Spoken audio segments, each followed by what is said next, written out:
एक किसान का बेटा जो सिनेमा हॉल में चौकीदारी करके महीने का सिर्फ 90 रुपये कमाता था, किसको पता था वह किसान का बेटा एक दिन ऐसी कंपनी खड़ी करेगा जिसका टर्नओवर 5,000 करोड़ रुपए से भी ज़्यादा का रहेगा। सुनने में यह कहानी आपको थोड़ी फिल्मी लगेगी, लेकिन यह सच करके दिखाया है 10वीं पास चंदू भाई ने, जिनके पास एक समय किराए के लिए 50 रुपये तक नहीं थे, लेकिन कैसे वही गरीब लड़का थिएटर में सीट साफ करके, फिल्मों के पोस्टर लगा के और कैंटीन में सैंडविच बेच के आखिर इतना सफल हो गया कि गुजरात की सबसे बड़ी वेफर्स कंपनी बालाजी वेफर्स का मालिक बन गया। तो आज हम इस वीडियो से जानेंगे चंदू भाई ने किन मुसीबतों का सामना करके और अपनी सूझबूझ से जैसे लेस जैसी कंपनी को पछाड़ दिया है। यह कहानी है 1972 की गुजरात के जामनगर जिले के एक छोटे से गांव की, जहां पोपट राम जी भाई वीरानी नाम के एक गरीब किसान रहते थे, जो अपने परिवार का पेट खेती से पाल रहे थे। इन्हीं खेतों के सहारे जैसे तैसे गुजारा हो रहा था, लेकिन एक साल ऐसा आया कि उनके एरिया में बारिश ही नहीं हुई और सारी फसलें बर्बाद हो गई। इसके बाद कभी सूखा तो कभी बिन मौसम की बरसात से पोपट राम जी भाई और उनके परिवार का जीवन मुश्किल में पड़ गया। इन्हीं समस्याओं से तंग आकर उन्होंने 20,000 रुपये में अपनी जमीन बेच दी और फिर मिले हुए पैसों को तीनों बेटों चंदू भाई, मेघजी भाई और बीकू भाई में बांट दिया, ताकि वह इन पैसों से व्यापार कर सके। पिता से पैसे मिलते ही 15 साल के चंदू भाई ने अपने दोनों भाइयों को लेकर राजकोट चले गए और वहां उन्होंने एग्रीकल्चर प्रोडक्ट और इक्विपमेंट का व्यापार शुरू करा।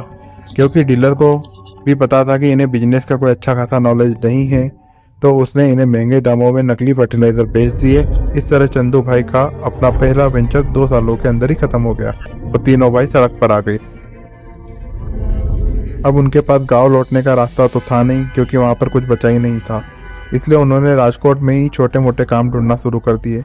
हालांकि चंदू भाई ज़्यादा पढ़े लिखे तो थे नहीं, इसलिए उन्हें कोई अच्छी नौकरी नहीं मिल पाई और इस तरह पर वित्तीय समस्याएं भी इतनी ज़्यादा बढ़ गई कि वह अपने घर का किराया भी नहीं दे पा रहे थे, जो कि सिर्फ 50 रुपये था। इसी वजह से मकान मालिक ने उन्हें बाहर का रास्ता दिखा दिया। हालांकि कुछ समय बाद चंदू भाई को एस्टर्न नाम के सिनेमा हॉल में चौकीदारी का काम मिला, जिससे उनकी सैलरी 90 रुपये थी। चंदू भाई पार्ट टाइम के तौर पर मूवी के पोस्टर भी लगा दिया करते थे, कभी कभी कैंटीन में भी काम कर लिया करते थे। इस तरह कम पैसों में ही सही, लेकिन जैसे तैसे उनका गुजारा होने लगा। क्योंकि चंदू भाई ईमानदार व्यक्ति थे, इसलिए कुछ समय बाद ही उन्हें थिएटर में कैंटीन का ठेका भी मिल गया और इंटरवल के समय मसाला सैंडविच बनाकर लोगों को बेचने लगे, जिसे लोगों ने खूब पसंद किया। चंदू भाई ने थोड़ा प्रॉफिट भी कमा लिया था और जब हालात थोड़े बेहतर हुए तो 1982 में चंदू भाई ने गाँव से अपनी पूरी फैमिली को राजकोट बुला लिया। अब फैमिली के सभी मेंबर्स एक साथ मिलकर इस काम को आगे बढ़ाने लगे। लेकिन दोस्तों, एक बड़ी समस्या यह थी कि उनका सैंडविच आसपास में तो पॉपुलर हो गया था, लेकिन सैंडविच शाम को बच जाते थे, जो उनमें अगले दिन फंगस लग जाता था और वे पूरी तरह से खराब हो जाते थे। इस रैली के नुकसान से चंदू भाई भी परेशान रहने लगे और सोच विचार करना शुरू कर दिया कि आखिर ऐसा क्या बेचा जाए जो कई दिनों तक खराब ना हो। इसी दौरान चंदू भाई को पोटैटो वेफर्स बनाने का आइडिया आया। चंदू भाई ने ये आलू के पतले चिप्स किसी वेंडर से खरीदने की डील की और अपने कैंटीन में बेचने लगे। उनका यह बिजनेस भी चल निकला, लेकिन आगे चलकर इस बिजनेस में भी उन्हें एक समस्या फेस करना पड़ी कि वेंडर समय पर कोई सप्लाई नहीं कर पा रहा था और फिर जब लोग इंटरवल में आकर चिप्स मांगते थे तो कई बार कैंटीन में वो चिप्स उपलब्ध ही नहीं रहते थे। कभी सप्लाई में देरी तो कभी टूटे फूटे पोटैटो वेफर्स की वजह से चंदू भाई बहुत ज़्यादा परेशान हो गए और फिर उन्होंने सोचा कि अब वे किसी वेंडर के भरोसे ना रहते हुए खुद ही चिप्स बनाकर बेचेंगे। उस समय चंदू भाई के पास सिर्फ 10,000 रुपये थे, तो इन्हीं पैसों की मदद से उन्होंने 1982 में अपने बरामदे में एक छोटा सा टीन शेड लगाया और कैंटीन बंद होने के बाद रात में पोटैटो वेफर्स खुद ही बनाने लगे। हालांकि उन्हें कोई अनुभव तो था नहीं, इस वजह से उन्हें काफ़ी मुश्किलों का सामना करना पड़ा, क्योंकि कभी कभी उनके चिप्स बहुत ज़्यादा जल जाते थे तो कभी नरम बन जाते थे। लेकिन कहते हैं ना दोस्तों, कोशिश करने वालों की हार नहीं होती। इस तरह उन्हें कुछ ही दिनों की मेहनत के बाद उन्होंने परफेक्ट पोटैटो चिप्स बनाना सीख ही लिया। अब घर पर ही चिप्स बनाने की वजह से चंदू भाई क्वालिटी को भी कंट्रोल कर पा रहे थे, जिससे कि उनकी बिक्री काफ़ी तेजी से बढ़ने लगी और उनके पोटैटो वेफर्स की लोकप्रियता को देखकर थिएटर ओनर ने चंदू भाई के साथ पार्टनरशिप कर ली। जल्द ही ये 3 अलग अलग थिएटर में कैंटीन को चलाने लगे। इस तरह से अब चंदू भाई का काम निकल पड़ा और उनके पोटैटो वेफर्स की डिमांड भी बढ़ती चली गई। कुछ ही समय में उन्होंने 25 से 30 मर्चेंट को अपनी सप्लाई करना शुरू कर दिया और धीरे धीरे यह पूरे राजकोट को पसंद आने लगे। लेकिन दोस्तों, मार्केट में और भी कई लोग थे जो वेफर्स बनाकर बेच रहे थे। ऐसे में अपनी अलग पहचान बनाने के लिए चंदू भाई ने 1984 में अपने पोटैटो वेफर्स को एक नाम देने की सोची, और फिर नाम का आइडिया उन्हें अपने कैंटीन के बगल में मौजूद एक हनुमान मंदिर बालाजी से मिला। इस तरह से बालाजी वेफर्स के नाम के तहत उनके ये पोटैटो वेफर्स आने लगे। लेकिन अब तो बस यही शुरुआत थी, क्योंकि इतनी सारी कैंटीन और मर्चेंट से जुड़ने के बाद उनके वेफर्स की डिमांड और बढ़ने लगी थी। इस समय तो ऐसा आया कि परिवार के हर सदस्य दिन रात मेहनत करने पर भी डिमांड को पूरी नहीं कर पा रहे थे। ऐसे में चंदू भाई ने सोचा कि क्यों ना वेफर्स बनाने की मशीन लगाई जाए, ताकि कम समय में ज्यादा से ज्यादा प्रोडक्शन किया जा सके। इसी सोच के साथ जब वे मशीन खरीदने पहुंचे तो उन्हें पता चला कि यह मशीन तो बहुत महंगी है, लेकिन इतने पैसे तो उनके पास थे ही नहीं। तो आखिर अब किया क्या जाए। काफी सोचने समझने के बाद उन्होंने मशीन की फंक्शनिंग को समझना शुरू किया, और जब उन्हें समझ आ गया कि यह मशीन कैसे काम करती है तो उन्होंने करीब 5,000 रुपए से मशीन के अलग अलग जगह से पार्ट्स खरीदे और खुद ही अपने लिए पोटैटो पिलिंग और चॉपिंग मशीन बना दी। अगले कुछ सालों तक उनके इसी मशीन से काम चलता रहा और उनका व्यापार भी बढ़ता रहा। राजकोट में इस बिजनेस के बाद चंदू भाई चाहते थे कि उनके वेफर देश के बाकी एरियाज में भी पॉपुलर हो सके, लेकिन इसके लिए जरूरत थी एक बड़े लेवल के प्रोडक्शन की। इसलिए 1990 में इन्होंने बैंक से करीब 1 लाख का लोन लिया और गुजरात का सबसे बड़ा पोटैटो वेफर्स का प्लांट खोला। हालांकि उनका यह कदम काफी रिस्की था, क्योंकि उस दौर में बड़े इन्वेस्टर या कोई अमीर लोग ऐसे नए वेंचर्स में इन्वेस्ट करने से कतराते थे। ऐसे में अगर लोन लेने के बाद भी बिजनेस नहीं चला तो फिर लॉस का सारा बोझ उन्हें खुद ही उठाना पड़ता।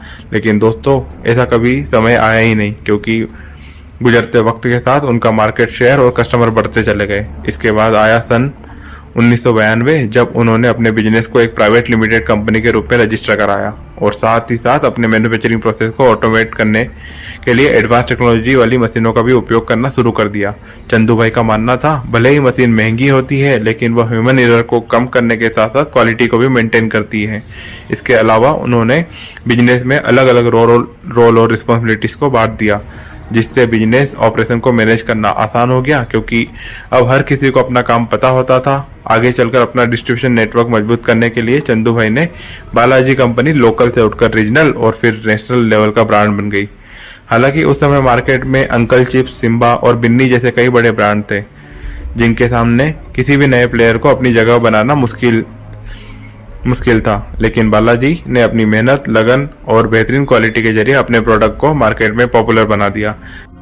जहां उनके कॉम्पिटिटर अभी भी ट्रेडिशनल तरीके से चिप्स बना रहे थे, बालाजी ने इनोवेटिव तरीके को अपनाकर मार्केट में अपने ब्रांड को मजबूती से एस्टेब्लिश किया। दोस्तों, क्या आप जानते हैं, उनकी बढ़ती ग्रोथ को देखते हुए एक मल्टीनेशनल कंपनी ने ऑफर दिया कि चंदू भाई अपनी कंपनी को 4,000 करोड़ रुपए में बेच दे, लेकिन चंदू भाई ने इस डील से साफ इनकार कर दिया।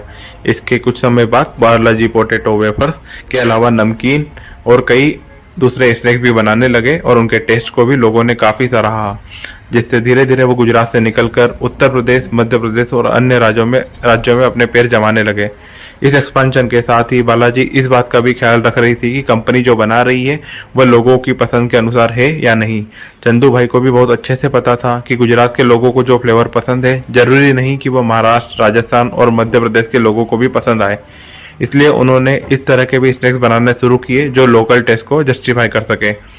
यह काम प्रॉपर तरीके से हो पाए, इसलिए उन्होंने अलग अलग राज्यों में अपनी मैन्युफैक्चरिंग यूनिट सेटअप की, जिसमें 3 गुजरात के राजकोट, वलसाड़ और वडोदरा में है और एक मध्य प्रदेश के इंदौर में स्थित है। इन मैन्युफैक्चरिंग यूनिट की कैपेसिटी हर दिन 1,000 क्विंटल पोटैटो वेफर्स और 5,000 क्विंटल नमकीन बनाने की है, जो यह दिखाती है कि इन्होंने कितने बड़ा प्रोडक्शन सेटअप तैयार करके रखा है।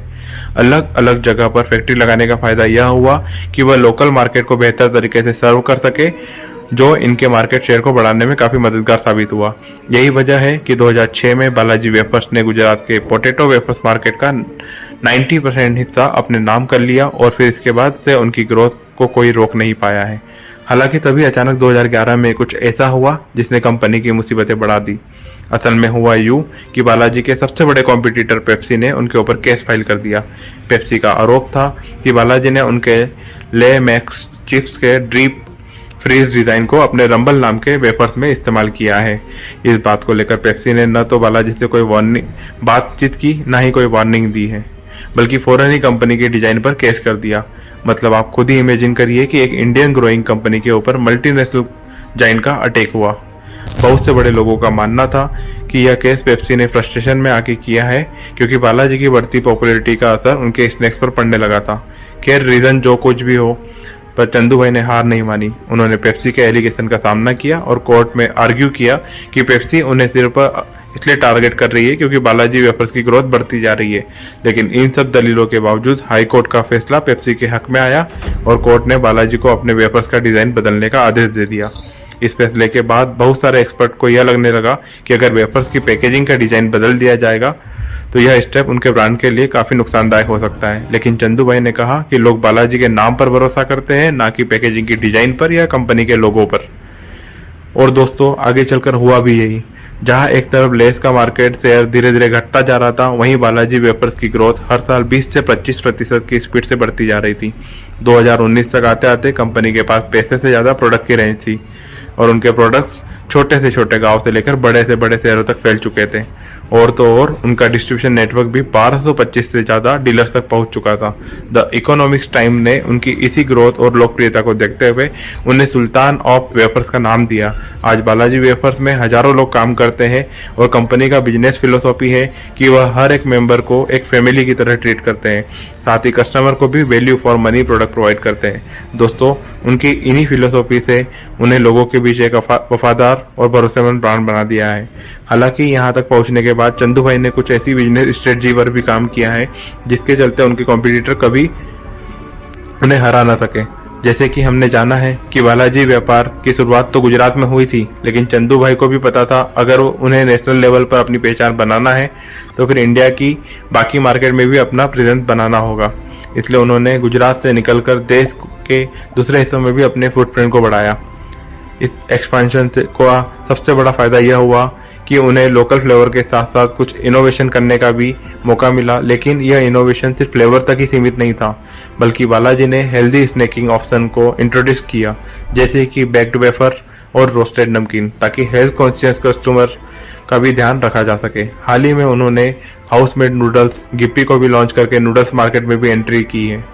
इसके अलावा बालाजी वेफर्स ने इंटरनेशनल मार्केट में भी कदम रखा है, जहां यूएई, यूके और यूएसए, ऑस्ट्रेलिया जैसे देशों में उनकी एंट्री ने उन्हें ग्लोबल पहचान दिलाने का काम किया है। दूसरी स्ट्रेटजी यह है कि variety of products and innovations. Market में टिके रहने और खुद को कॉम्पिटिटर से अलग रखने के लिए प्रोडक्ट डाइवर्सिफिकेशन और इनोवेशन बहुत जरूरी है, और बालाजी वेफर्स ने भी इसे बखूबी समझा और अपने प्रोडक्ट की रेंज को डाइवर्सिफाइड किया, जिसमें इन्होंने 3 मेन प्रोडक्ट कैटेगरी बनाई। पहला वेस्टर्न स्नैक्स, जिसमें 12 प्रोडक्ट आते हैं। यह वे स्नैक्स है जो ज्यादातर यंग जनरेशन और अर्बन क्राउड को टारगेट करते हैं। दूसरा नमकीन, जो भारतीय घरों में बहुत पॉपुलर है, खासकर चाय के साथ स्नैक्स के रूप में, और इस कैटेगरी में उन्होंने 23 प्रोडक्ट लॉन्च किए। और तीसरा वेफर्स, जो इनकी क्रांतिकारी कैटेगरी है, जिसमें 12 प्रोडक्ट्स आते हैं। बालाजी वेफर्स अपने आप में यूनिक और क्रिस्पी वेफर्स के लिए ज्यादा जाने जाते हैं। और कुछ इसी तरह कंपनी की तीसरी रणनीति है उपयोग की गई तकनीक। चंदू भाई शुरुआत में सब कुछ अपने हाथों से किया करते थे, चाहे वो वेफर्स को फ्राई करना हो या पैकिंग करना हो। उन्होंने जल्दी ये समझ लिया था कि मैनुअल काम करने में इफिशिएंसी नहीं होती है और इससे प्रोडक्ट की सेल्फ लाइफ भी कम हो जाती है। इसलिए जिस समय दूसरे ब्रांड हैंडमेड चीज बना रहे थे, तब इन्होंने ऑटोमेशन का सहारा लिया। आज बालाजी वेफर्स दुनिया के टॉप फूड प्रोसेसिंग सप्लायर से मशीन इंपोर्ट करते हैं और इसका सीधा असर उनके प्रोडक्शन इफिशिएंसी पर पड़ा है, जिससे इनकी कॉस्ट तो कम हुई है और यह मार्केट में कंपटीशन को खत्म करने में भी सफल हुए हैं। दोस्तों, इसी तरह से बालाजी वेफर्स की चौथी रणनीति है कस्टमर फर्स्ट। अब बालाजी वेफर्स की पूरी कहानी का सार भी यही है। इन्होंने हमेशा ही कस्टमर को किंग माना है और उनके लिए बहुत जरूरी था कि कस्टमर को अच्छी क्वालिटी का प्रोडक्ट रीजनेबल प्राइस में प्रोवाइड करे। जब दूसरे ब्रांड कस्टमर सेटिस्फेक्शन को नजरअंदाज कर रहे थे, तब बालाजी ने इसे ही अपनी सबसे बड़ी ताकत बना ली। इन्होंने टेस्ट और क्वालिटी मेंटेन करने के लिए बहुत मेहनत की, ताकि उनके कस्टमर को हर बार यही स्वाद मिल सके जिसकी उन्हें उम्मीद है। बालाजी वेफर्स के डायरेक्टर श्याम बिरनी कहते हैं कि आपको हमारे क्वालिटी, क्वांटिटी और प्राइस का मैच किसी भी ब्रांड में नहीं मिलेगा। दोस्तों, यही आत्मविश्वास, डेडिकेशन है जिसने बालाजी वेफर्स को मार्केट में स्ट्रॉन्ग ब्रांड इमेज दिलाई है। बालाजी वेफर्स की कहानी सिर्फ एक स्नैक कंपनी की ग्रोथ की कहानी नहीं, बल्कि यह उस जज्बे की कहानी है जो हर मुश्किल को अवसर में बदल देती है। इसी के साथ मैं आपका दोस्त शुभम फिर मिलूंगा किसी नई केस स्टडी के साथ।